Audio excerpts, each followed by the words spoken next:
Good Vach, Shavua Tov. Tonight's class should be in the merit of a Refuah Shlema to Aviva Ruchama Aviva Bas Sheinachana. Aviva Ruchama Bas Sheinachana. Ruchama Aviva Bas Sheinachana.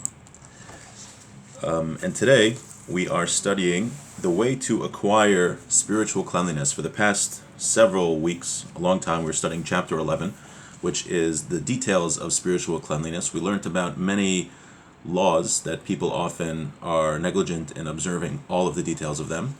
So now we're going to learn how do we acquire or inspire ourselves to acquire the attribute of spiritual cleanliness, Nikhias. So the way to get to Nikhias means, just to review, that one is careful in all aspects of a certain mitzvah, of all mitzvos, and of not violating any sins.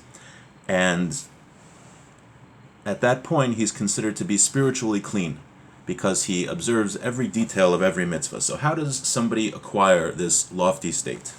So let's read. We're on page 262 of the Art Scroll edition, which we use. Hine, ha'emsai ha'amiti liknos ha'nikiyas, the true way to acquire nikiyas, hu hasmadus ha'kriya b'divrei chachmeinu zichronim livracha, im b'inyani ha'alachos, v'im b'inyani ha'musarim.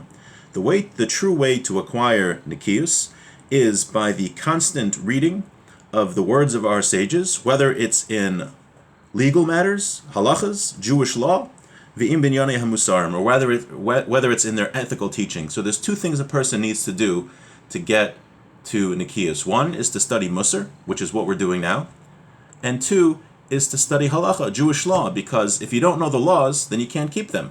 That's what the Ramchal is going to focus on in this section. After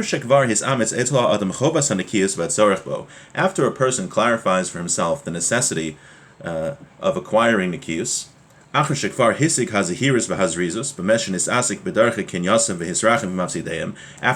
already got the first two levels. If you remember, we're on the third spiritual level of Nikhias. The first level is Zehirus, being careful not to violate any sins, and Zerizus, being zealous in performing mitzvahs. So we're on the third stage. So after a person already acquires these two attributes, the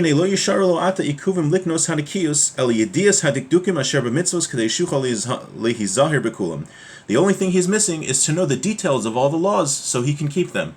Right? You can only be careful with all of the details of every halacha, of every mitzvah, if you know the halachas. How can you know how to daven properly if you don't know the halachas of davening? If you want to be careful in naki, spiritually clean, in your observance of Shabbos, how can we do that if we don't know the laws of Shabbos? So that's one of the reasons why it's so important to learn Torah. If we don't learn Torah, then obviously we're not going to know what to do. Now, let's see. He's going to expand on this idea. Therefore, a person needs to know the halachas clearly. Ladas anfei ha-mitzvos, to know the different details of the mitzvos, ad heichan heim magim, until how far they reach. V'gam lafi shehashichacha mitzui b'dvarim hadakim ha'ila. Also, we're all human beings, and we forget things, especially the details of many halachas. There are thousands and thousands of details. Hine titztarich lo ha'asmadas ha'kriya, one has to constantly review and read basvarim hamiva'arim eila hadikdukim, the books which explain these different details of the laws, lema'an chadish b'sichlo zechirasam, in order that he could remember them. A person always has to review. You could learn any area of Jewish law one time through, but if you don't review it, human nature is that you're going to forget it. And when you review it, you will definitely be inspired to keep them. That is something which is true. When a person studies the Jewish laws about a topic, let's say we were just mentioning studying the laws of davening, that will inspire a person to be more careful with how he davens. If he studies the law of Shabbos, after he knows all the details, he knows the proper way to make kiddush, he knows what's muksa, what he's allowed to move, what he's not allowed to move, he knows what's considered cooking, is he allowed to place the chicken on the crock pot, is he not allowed to place the chicken, what about kugel, can he reheat different things, is he allowed to cut up this type of vegetable on Shabbos, can he cut up that type of vegetable, can he drag a bench on Shabbos on the grass? All of these halachas, when you learn them, you gain a greater appreciation for what Shabbos is, and a person is by nature more careful with the way he keeps Shabbos. V'chein be'inyan hamida. Okay. And now that's one way, one thing that Torah does. Simply, Torah, when a person studies Torah and he learns all the details of the Torah, he gains a greater appreciation for the laws in which he's studying. So if there's a certain mitzvah that if a person wants to grow in, it's very important. He should learn the halachas, learn the laws of that mitzvah. And if anyone who's listening is interested in doing that, please get in touch with me. More than happy to do that with you. But there's another aspect of Torah that helps a person grow spiritually, besides just knowing the laws, which is, it says, Ha'or sheba machzirin lemutav. The Torah has a spiritual light within it, that when a person studies it, he's automatically inspired to grow closer to Hashem. First of all, learning the Torah itself brings a person closer to Hashem, but it also inspires him to want to do more mitzvos. Ha'or sheba machzirin lemutav. The spiritual light that is contained in Torah returns a person to good, brings a person closer to Hashem. Because the Torah is not just some secular topic of knowledge, it's divine knowledge. It is information that was given to us by God.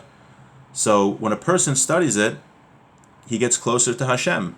Now, we don't even understand how it works. It's not just simply logical. But when a person does it, we know it's true that he gets closer to Hashem. So many people have been inspired to return to their roots and observe the mitzvahs of Judaism just from sitting down and learning Torah. They learn Torah, and there's something clicks with inside them. Their Jewish soul becomes sparked, and they get inspired to do more mitzvos and to get closer to Hashem. I've mentioned this story before, that my yeshiva was, when he was yeshiva at Or Sameach, a yeshiva for people that without a strong Jewish background, who were just returning to observant Judaism, Rav Simcha Wasserman asked him to send him students to learn Gemara with him, to learn the Talmud. And my Rosh Yeshiva sent him some of the brightest students. And Rav Simcha Wasserman was very upset. He said, "Why'd you send me the brightest students who are already religious? I wanted the students who are not yet religious, who've never learned Talmud before." So my Rosh Yeshiva said, "Why did you want them specifically?" He says, "Because learning Torah with people brings them back to Judaism, and I wanted a part of that." So my Rosh Yeshiva said, "How does it work?" He says, "Well, it's not so clear how it works, but we know it works. It's a very strong spiritual cure." Torah.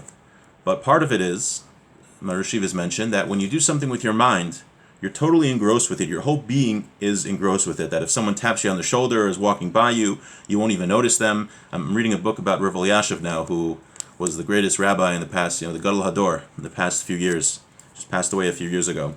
And people would stand by him waiting to speak with him for 15 minutes. They didn't want to interrupt him, and he didn't even notice that they were there, because he was so engrossed with what he was learning. When you do something with your mind, you're totally engrossed in it.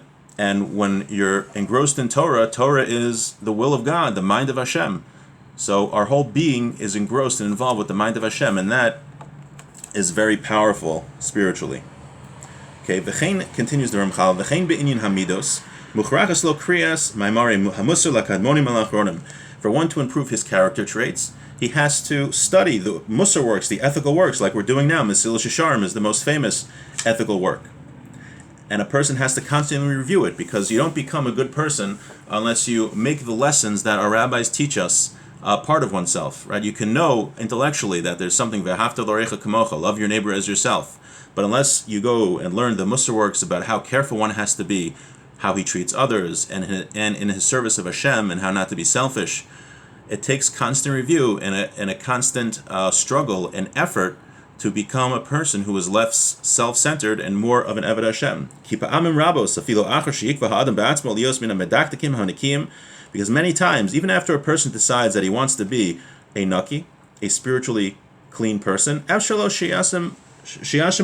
could still make errors in the details, because he doesn't know the details, right? Maybe you've learned the laws of Shabbos, but you never learned the laws of certain parts of the laws of Muksa. So you thought you could open a drawer with Muksa in it, and you didn't know you couldn't. A person isn't born wise, and he can't know everything. By learning things, you will be awakened to what you don't know. And you'll contemplate what you didn't understand from the beginning. Even what's not in the Svarim.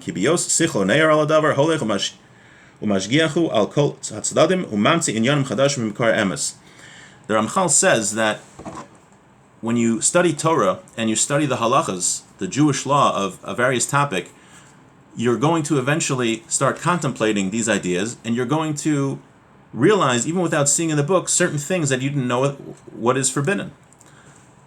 I think what this means here, what they quote on the bottom, is that you have siyata d'shmaya. When a person makes an effort to study Jewish law, and really in anything, Hashem is going to help him. He'll put an idea in his head, I wonder if I'm allowed to do that. Let me look it up. Or he'll think to himself, and he'll think of novel Torah approaches that aren't necessarily found in the books, because anytime someone makes an effort to study Torah and to do better and get closer to Hashem, Hashem helps him along the way. V'amnam, mafsidi hamid hazos, what distracts a person from spiritual cleanliness? Hine, heim kol mafside hazihirus, everything that distracts a person from zihirus, that's the first trait we learned back at the beginning of the book.